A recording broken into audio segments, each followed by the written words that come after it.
Assalamualaikum warahmatullahi wabarakatuh. Waalaikumsalam warahmatullahi wabarakatuh. Perkenalkan, kami dari kelompok 5 dengan materi unsur kimia periode ketiga. Perkenalkan, saya Gerdius Ternujovian dari absen 16. Saya Alexandra Putri dari absen 2. Saya Nazin Ananda dari absen 27. Saya Sarabati Satika absen 36. Saya Raja Prajati dari absen 32. Saya Evananda dari absen 14. Saya Kelvin Aditya dari absen 8.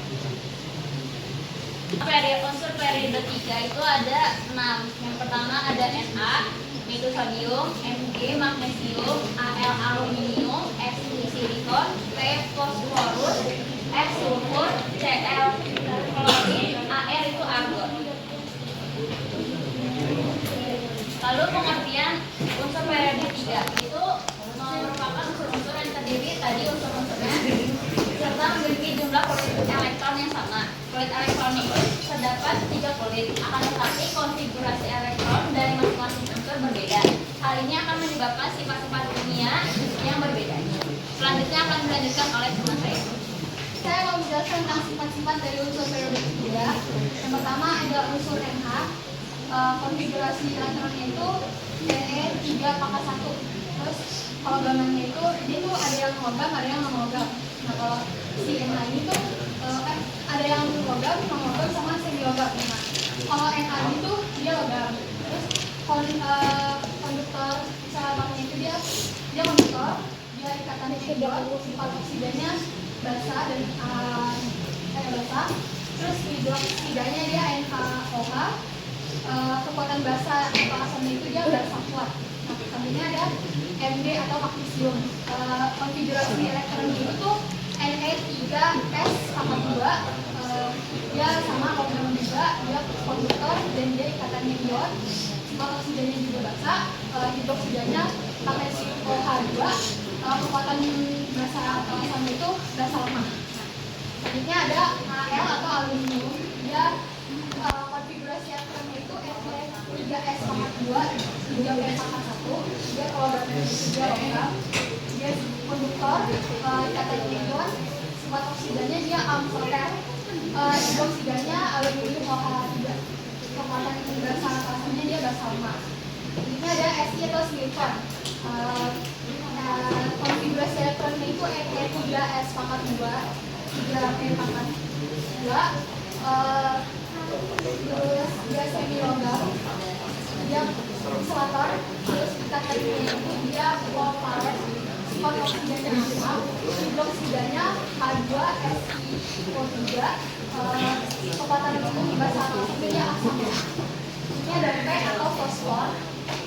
Fosfor ini konfigurasi elektronnya itu Fe3s/2, 3p/3. Dia itu bukan logam. Dia termasuk isolator, ikatannya kovalen, sifat oksidannya itu asam, hidroksidanya itu H3PO4, dan kekuatan basa atau asamnya itu asam. Selanjutnya ada S atau sulfur. Konfigurasi elektronnya itu Ne3s/2, 3p/4, dan dia bukan logam. Dia isolator, ikatannya kovalen, sifat oksidannya itu asam, hidroksidanya itu H2SO4, dan dia kekuatan basa asam itu asam kuat. Terakhir ada klorin, Cl atau klorin. Cl itu konfigurasi elektronnya itu Ne3s/2, 3p/1. Dia bukan logam. Dia sifatnya isolator, ikatannya kovalen, sifat oksidannya asam, hidroksidanya HCl4. Dia kekuatan basa asam itu asam kuat. Nah, kalau kalian mau tahu kenapa ini tuh Ne disebutnya. Jadi Ne itu nilainya tuh 10. Kan kita kalau mau hitung nih, kenapa ini nomornya 11, ini 12, ini 12. Dia tuh kita ini bisa dihitung dari ini. Kalau kita mau nyari konfigurasi elektronnya, kita bisa ngitungnya dari sini 11. Makanya gini, kalau kalian harus tahu dulu diagram. Pokoknya ada diagram yang kalian harus hafal supaya kalian bisa nyari ini. Nah, kalau ini misalnya contoh diagramnya dari 11 angka ya. 11 Na itu urutannya itu 1S pangkat 2, terus lanjut turun lagi ke 2S pangkat 2, turun lagi ke 2T pangkat 6, turun lagi ke 3S pangkat 1. Nah, coba sekarang kalian hitung pangkatnya deh. 2 tambah 2 tambah 6 tambah 1 berapa?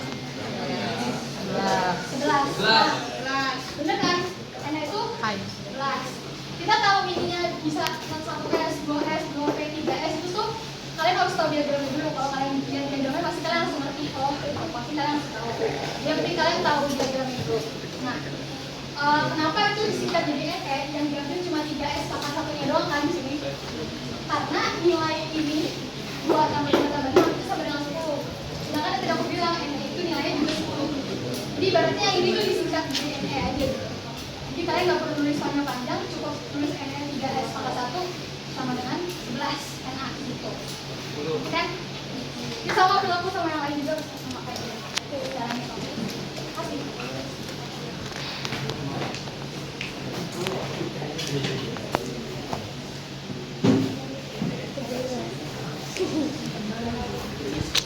Selanjutnya ada mineral. Yang pertama adalah Na. Na terdiri dari nitratin, hidrolit, mirabilit, pilisit, kabalit, dan fluorit. Yang kedua ada Mg yang terdiri dari dolomit, magnesit, epsomit, arnalit, olivin, dan kristolit. Kedua ada Al yang terdiri dari anglit, kriolit, kaulilit, dan bauxit. Keempat ada Cl yang terdiri dari sulfit, arnalit, dan halit. Yang kelima ada Si yang terdiri dari pasir kuarsa, granit, aluminium, albit, dan kaulit. Yang keenam ada P yang terdiri dari fluoropatit, siapapit, dan fluoropatit. Yang terakhir ada S yang terdiri dari mineral sulfida, gips, dan zinc sulfida. Selanjutnya ada natrium.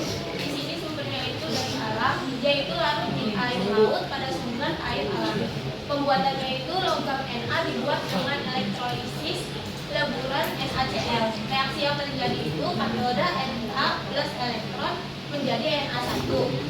Untuk anodanya 2Cl Cl2 dalam bentuk gram ditambah 2 elektron. Penggunaannya dipakai dalam pembuatan ester. NaCl digunakan oleh hampir semua makhluk. Na benzoat dipakai dalam pengawetan makanan. Na glutamat dipakai untuk pencetak makanan. Isi dari lampu kabut dalam pencernaan bermotor. NaOH dipakai untuk membuat sabun, deterjen, dan kertas. NaHCO3 dipakai sebagai pengembang kue, memurnikan logam K, Mg, dan Cs. NaCO3 pembuatan kaca dan pemurnian air sadar. Untuk nomor atomnya itu 11, konfigurasi elektron itu Ne3S1. Massa atom relatifnya itu 22,98.977. Jadi dari atomnya itu 22,3A. Titik didihnya itu 892 Celcius, titik lendirnya itu 495 Celcius. Elektronegativitasnya itu 1, energi ionisasinya 495 kJ per mol, tingkat oksidasi maksimalnya +1, struktur atomnya itu kristal logam, wujudnya itu padat. Selanjutnya ada magnesium. Magnesium itu bersumber di alam juga. Dia itu pada air laut dan dalam mineral. Dolomite, magnetite, olivine, serpentine. Pembuatannya itu magnesium dibuat melalui elektrolisis, lelehan garam, kloridanya. Penggunaannya dipakai pada proses produksi logam, kaca, dan semen. Untuk membuat konstruksi pesawat Logamnya disebut magnalum. Pemisah sulfur dari besi dan baja dipakai pada lempeng yang digunakan di industri percetakan untuk membuat lampu kilat sebagai katalis reaksi organik. Untuk nomor atomnya itu 12, konfigurasi elektronnya itu Ne3S42, massa atom relatifnya itu 24,305, jari-jari atomnya itu 1,72 H, titik didiknya itu 1107 derajat Celcius, titik leburnya itu 651 Celcius, elektronegativitasnya itu 1,25, energi ionisasinya itu 738 kJ per mol, tingkat oksidasi maksimalnya itu +2, struktur atomnya itu kristal, dan wujudnya itu padat. Kemudian kita masuk ke klorin. Jadi klorin ini dibuat melalui proses yang namanya itu Downs. Jadi Downs ini dilakukan dengan cara mengelektrolisis leburan NaCl yang kemudian dicampur dengan sedikit NaF sebelum dicairkan. Jadi tujuannya ini untuk menurunkan titik lebur dari klorin itu sendiri dari 800 derajat Celcius menjadi 1000 derajat Celcius. Nah, klorin ini memiliki kegunaan seperti dapat digunakan dalam proses pemurnian air, kemudian ada Cl2 yang digunakan sebagai disinfektan, atau kemudian ada juga KCl yang digunakan sebagai pupuk, kemudian ZnCl2 yang digunakan sebagai solvent, dan beberapa kegunaan lainnya. Kemudian kita masuk ke nomor atomnya. Jadi Cl ini memiliki nomor atom 17 dengan konfigurasi elektron yaitu Ne3S2 dan juga 3P5. Dan massa atom relatifnya itu 35,4527. Dari atomnya yaitu 0,97 angstrom. Dan titik didihnya itu minus 35 derajat Celcius dan titik leburnya itu min 101 derajat Celcius. Kemudian ada elektronegativitasnya yaitu 2,85. Energi ionisasi 1260 kJ per mol. Kemudian ada tingkat oksidasi maksimal yaitu +7 dengan struktur atom, molekul diatom, dan wujudnya itu gas. Kemudian ada sulfur atau belerang. Jadi sulfur ini secara alami itu banyak ditemukan di gunung-gunung berapi. Untuk pembuatannya sendiri, sulfur itu merupakan hasil reaksi dari gas SO2 dan H2S yang dapat terbentuk akibat gas erupsi gunung berapi atau vulkanik tadi, yang kemudian ada juga dari pelepan bebatuan. Nah, sebagian besar sulfur itu merupakan gas-gas sulfur dioksida atau SO4, di mana gas ini akan berinteraksi dengan udara dan kemudian berubah menjadi sulfat. Kegunaan dari sulfur atau belerang ini yaitu sebagai bahan dasar pembuatan asam sulfat. Kemudian juga digunakan dalam baterai, fungisida, dan juga pembuatan pupuk. Kemudian kita masuk ke nomor atomnya, yaitu nomor atomnya 17 dengan konfigurasi elektron yaitu Ne3S2 dan juga 3P4.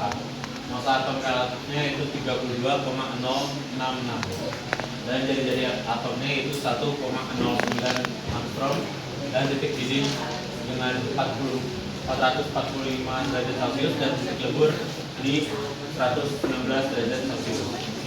Elektronegativitasnya yaitu 2,45 dan energi ionisasinya yaitu 1000 kJ per mol. Tingkat oksidasi maksimalnya yaitu ada di 11,6. Struktur atomnya merupakan molekul poliatom dan berwujud padat.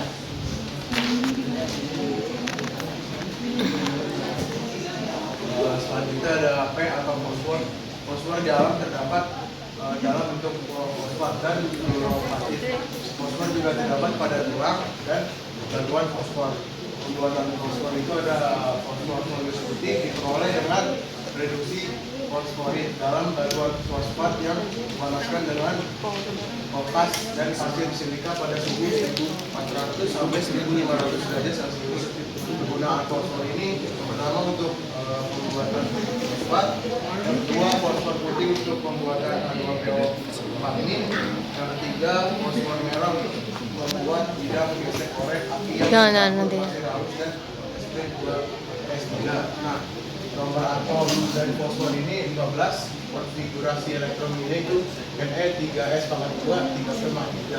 Masa atom relatif ini 30,973776. Jari-jari atomnya 1,23 angstrom, titik didihnya 28 derajat Celcius, titik lembura 44 derajat Celcius. Selanjutnya ada elektron negativitasnya 2,05, energi ionisasinya 1060 kJ per mol. Tingkat oksidasi maksimalnya +5, struktur atom molekul poliatom. Itu padat. Jadi selanjutnya ada silikon, ditemukan pada banyak senyawa dioksida dan berbagai macam liquid yang ada di alam. Buatannya itu fase kuarsa atau SiO2 dipanaskan dengan mokas atau C pada suhu sekitar 3000 derajat Celcius. Dalam tabung listrik, reaktor ditambahkan dari atas alur.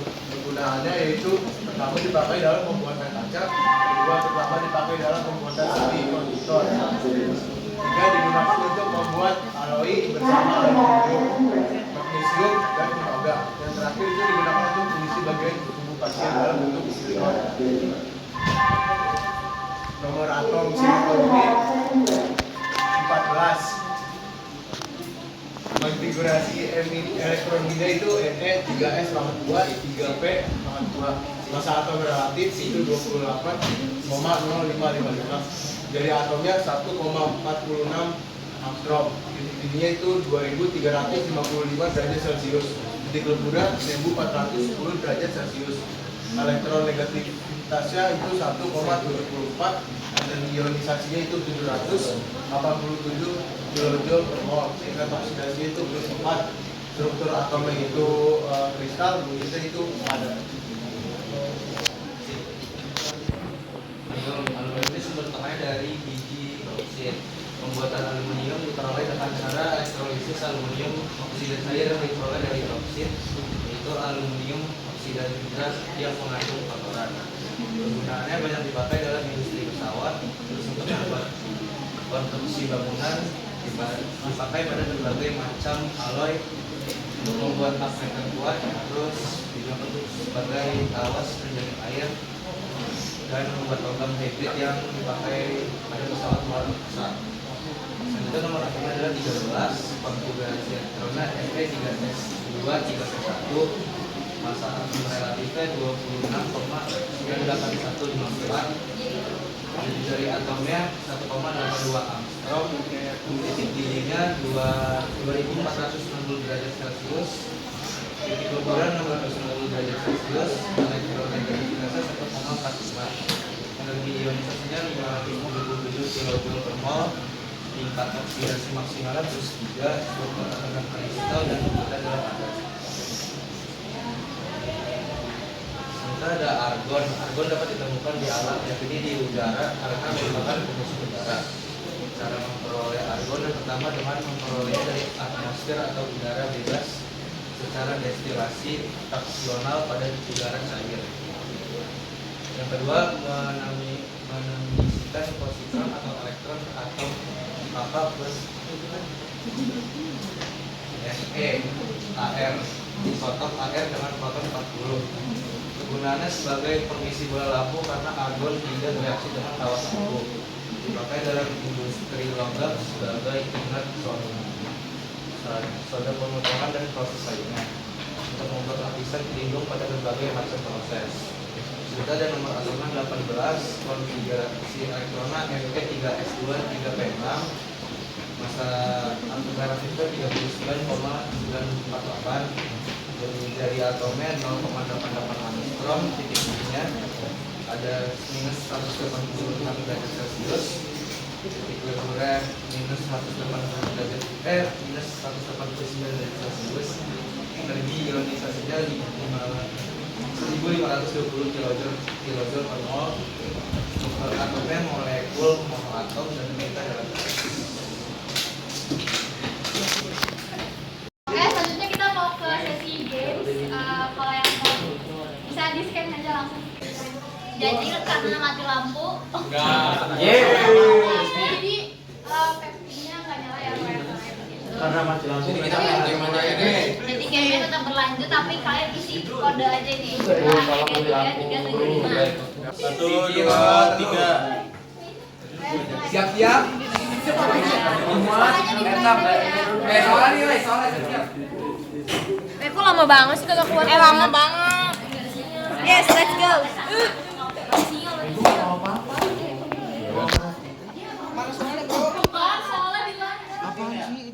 Soalnya kan di layar kan, soalnya kan di bener kan yang gua. Tiba-tiba MPG gue. Lagi deh. Aduh, ada waktu itu.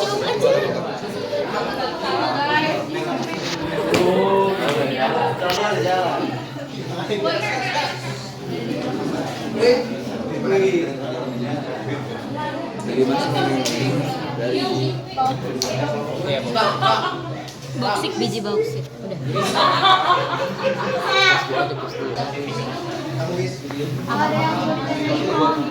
Iya, udah sabar. Kaca.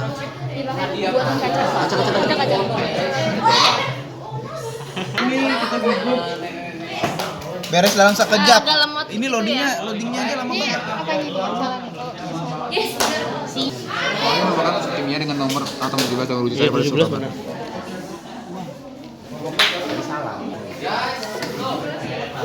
Gas anjir. Demi apa? Salah dong. Gas anjir. Salah dong. Kecoh anjir. Iya, kecoh. Sabar guys, kita sabar guys. Kita jangan cepet-cepet guys.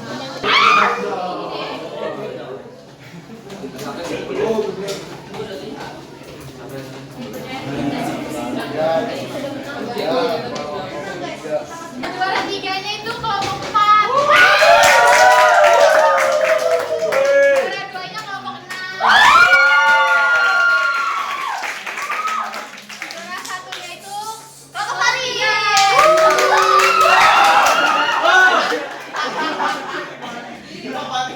Terus kita juga ada hadiah kecil-kecilan. Kecil-kecilan ya guys, bisa di-sharing sama teman-teman.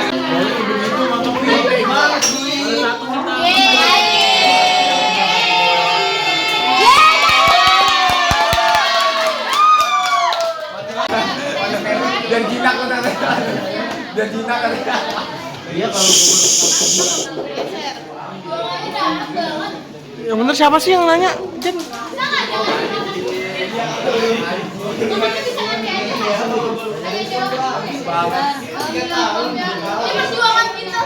Nah, yang nanya siapa tuh? Raden babi. Ya. Saya dari kelompok 2 izin bertanya, apa yang menyebabkan unsur periodik 3 memiliki sifat yang berbeda? Ya. kami dari kelompok 4 nih.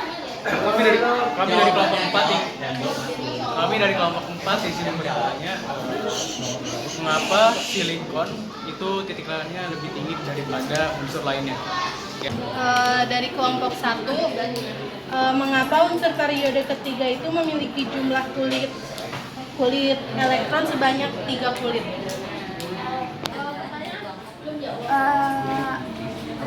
Saya dari Valenisa dari kelompok 6 mau nanya apa itu elektronegativitas dan apa yang membuat elektronegativitas itu berbeda-beda di antara unsur satu dan unsur lainnya. Yang butuh kelompok nggak? Iya. Jadi kami dari kelompok 3 izin bertanya, di sini kenapa keelektronegativitasan klorin itu lebih tinggi daripada unsur-unsur lainnya? Ya. Ya, jadi izin menjawab pertanyaan dari Kasya, yaitu apa yang menyebabkan unsur periode 3 memiliki sifat kimia yang berbeda-beda. Jadi alasannya itu karena jari-jari atomnya semakin kecil dari kiri ke kanan. Nah, disebabkan oleh adanya jumlah proton dan juga elektron yang semakin banyak di antaranya. Nah, ini karena itu jadi menyebabkan gaya tarik menarik antara inti atom dengan elektron-elektronnya yang semakin kuat. Ya, cukup.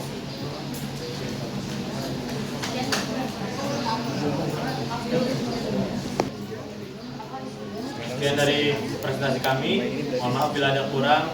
Terima kasih atas perhatiannya. Wassalamualaikum warahmatullahi wabarakatuh.